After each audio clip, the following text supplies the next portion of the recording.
do a background check on him? Did they pulled up his record after the fact because so many people were questioning his background or his record as a police officer. But did he receive a drug and alcohol test? No. There has to be a law. Whenever there's a loss of life, people are too comfortable with shooting black and brown people. They so comfortable. They go home and get in their beds. Look what happened in Brunswick, Georgia with Ahmaud Arbery. Yeah. Those 3 guys, after he was dead on the ground, they went home and got in their beds. Nothing happened to them for months until we started protesting, until we started speaking out, until we started making comments and causing a few problems. Okay, now they're arrested. Then the same thing happened with Breonna Taylor, who was shot in her own home. They arrested the boyfriend. Like, how could that happen? It's insanity. They never arrested the officers, but guess what? The officers took their smoking guns and went home and got in their beds. Again, with George Floyd, that police officer, when he finished and George was dead, they went home and got in their beds. How can that happen when there's a loss of life? I know beyond a shadow of a doubt, if Trayvon had shot the person who killed him, Trayvon would have been arrested right there on the scene. Right there. If Ahmaud Arbery had shot the person who shot him, he would have went to jail on the scene.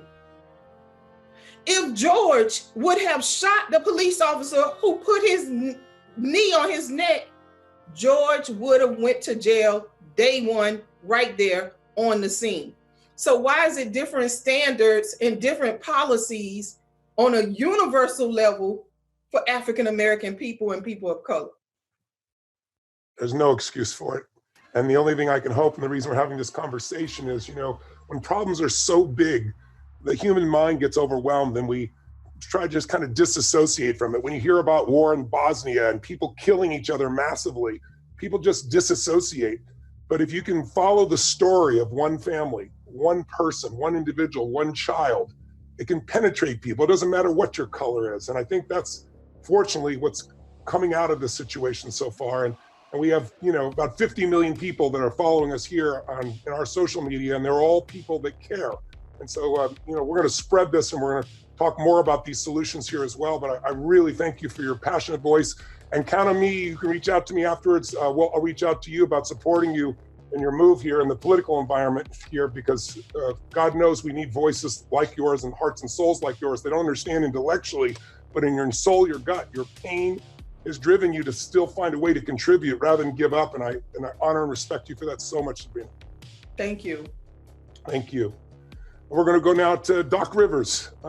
Doc, again, most of you know, I'm sure would know Doc is the head coach of Los Angeles Clippers, and he was an all-star athlete himself in the 80s.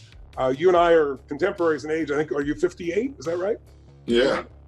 I just turned 60, so we've lived through some of the same eras. So I'd love, Doc, you have a unique perspective because, athletes, Black athletes in this country are cherished and honored. And then they take off their uniform and Amen. They go in places and they can be treated like shit.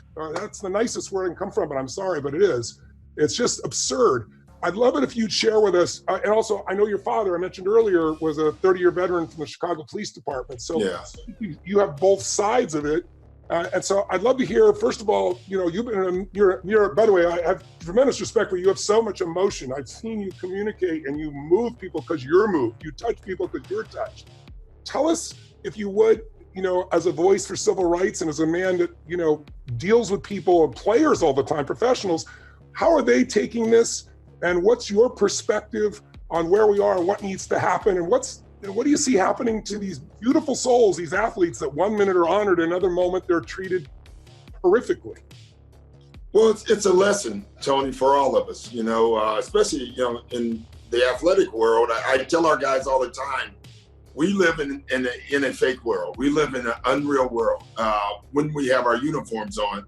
And then when we take them off, if we're not dressed right or if they don't recognize you, then we go back to being black, to be honest. And so they do see both sides of it, Tony. And this whole thing for me as a coach of 15 black men has been another teacher.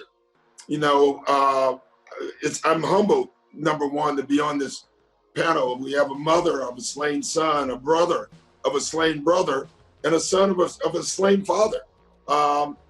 And we keep hearing, you know, from what I hear from my athletes a lot is, you know, I'm tired of this. Enough is enough. You know, Martin talked about the time is now. And when you think about his dad talked about the time is now.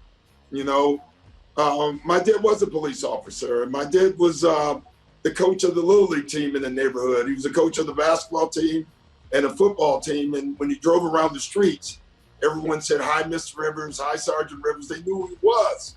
He was part of the community. And that helped. But like, you know, I keep hearing about this conversation that we should be having. And as a black man, we've been having this conversation.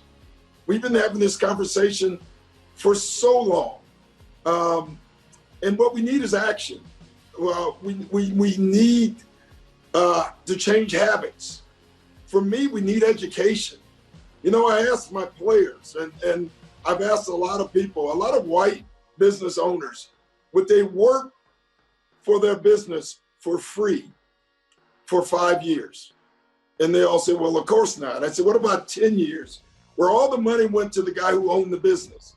And they say, of course not. I said, what about 50 years? And they said, of course not, I wouldn't do that.